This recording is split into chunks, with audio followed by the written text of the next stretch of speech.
Who are the top minds in psychology? Here's 5 that I'd put on the list. Number 1, Sigmund Freud. Freud was the guy who dared to explore the parts of our minds that most people didn't even know were there. Instead of just focusing on what we think and do, he asked, what's underneath that? Hidden wishes, fears, and memories. Things we try to ignore, but that still shape how we act.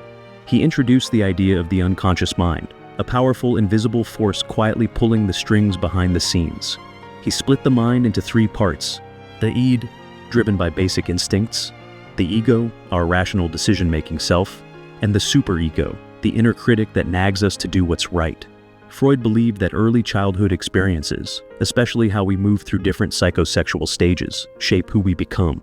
And when emotions don't get processed properly, he warned, unexpressed emotions will never die. They are buried alive and will come forth later in uglier ways. That's where his ideas around defense mechanisms come in, like denial, repression, and projection. Tools our minds use to protect us from uncomfortable truths. A lot of his theories have been debated or revised since, but one thing's for sure. Freud cracked open a whole new way to look at the human mind. He wasn't just offering answers, he was asking questions no one had dared to before. And that's what started the modern conversation about mental health. Number 2, Carl Jung. Jung started out working with Freud. They agreed that the unconscious mattered, but Jung had a different take on what was buried down there. He thought real growth came from facing your inner darkness, not running from it. He once said, knowing your own darkness is the best method for dealing with the darknesses of other people. He believed we all carry ancient mental patterns, what he called archetypes. Think, the hero, the mother, the shadow, the trickster. These aren't just in stories, they live in us.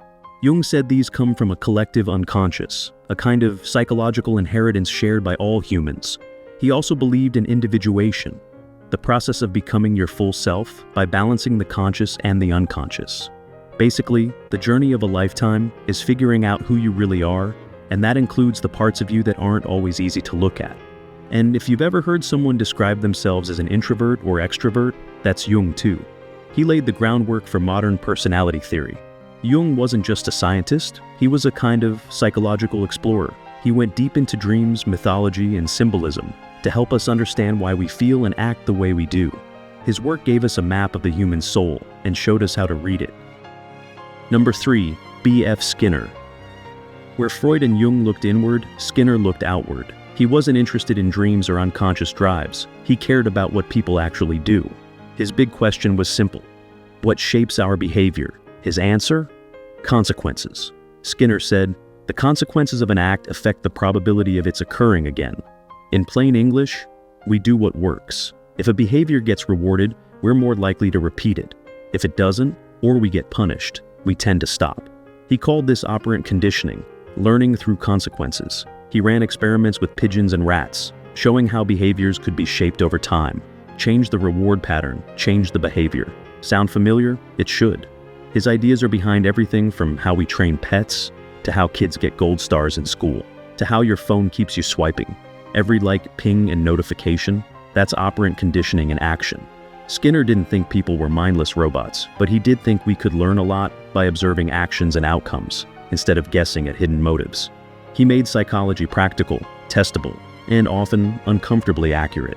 His work helped us understand addiction, education, parenting, and even how society can shape the individual. He showed that if you change the environment, you can change the behavior. Number 4, Jean Piaget. Before Piaget, people thought kids were just little adults who didn't know much yet. Piaget proved they weren't less intelligent, they were just differently intelligent. He spent years watching kids play, think, and solve problems, and noticed patterns. Turns out, kids go through stages in how they understand the world, and you can't rush them through it. He once said, intelligence is what you use when you don't know what to do. To him, intelligence wasn't about memorizing facts. It was about how we adapt when we're confused, when we face something new. And kids do that all the time. He laid out a path that most kids follow as they grow, starting with learning through touch and movement, then picking up language and symbols, then getting the hang of logic, and finally, in the teenage years, being able to think in abstract ways, like imagining possibilities, or asking big questions about life. This might sound obvious now, but at the time it was revolutionary. It changed how we think about childhood, and how we teach. Before Piaget, schools were one size fits all. After him, educators started meeting kids where they were developmentally. His ideas helped create more thoughtful, age-appropriate learning that respects how minds grow over time. Number 5. Erik Erikson. Erikson took some of Freud's ideas and ran with them farther and wider. He believed that our personalities aren't just shaped in childhood, but continue to evolve through every stage of life. From the moment we're born until the day we die, we're working through emotional and social challenges. He saw life as a series of turning points, what he called crises. Not in a panic kind of way, but as crucial moments that shape who we are. In infancy, the big question is, can I trust the world? In adolescence, who am I, and where am I going? In adulthood, will I make a meaningful impact? And later in life, was it all worth it? Each of these challenges gives us the opportunity to grow if we face them, and if we don't, we risk getting stuck in fear, confusion, or regret.